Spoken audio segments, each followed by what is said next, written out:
The inspiration for making this album, well, I suppose it's about me and my feelings, and then I presented it as a post-apocalyptic synth concept album. Sometimes the songwriting process comes really easy for me, like almost instantaneous, and then I spend a lot of time arranging the instruments and the recordings for the songs.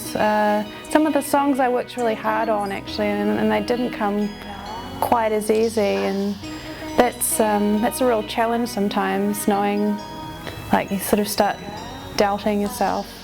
There's a few that I didn't put on there and I decided they were terrible, but by the time I finished the album I really liked all of the songs, so that's good. I always really enjoy recording music. I like it the most out of, I maybe even prefer it to playing live.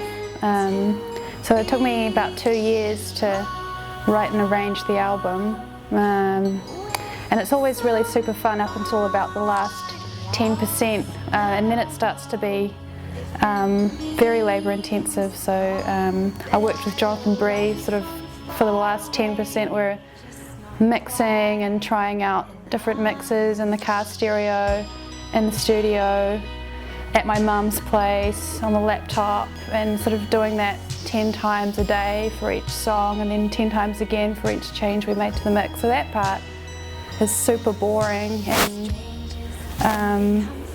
you know, but it's necessary. I'm really happy that people like and listen to my music. I guess these days you put an album out, it's released everywhere because of the internet.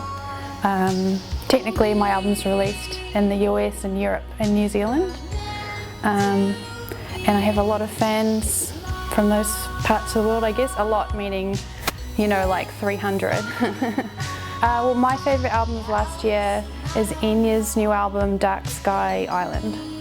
I have a feeling that maybe Marlon Williams could win, but I don't know.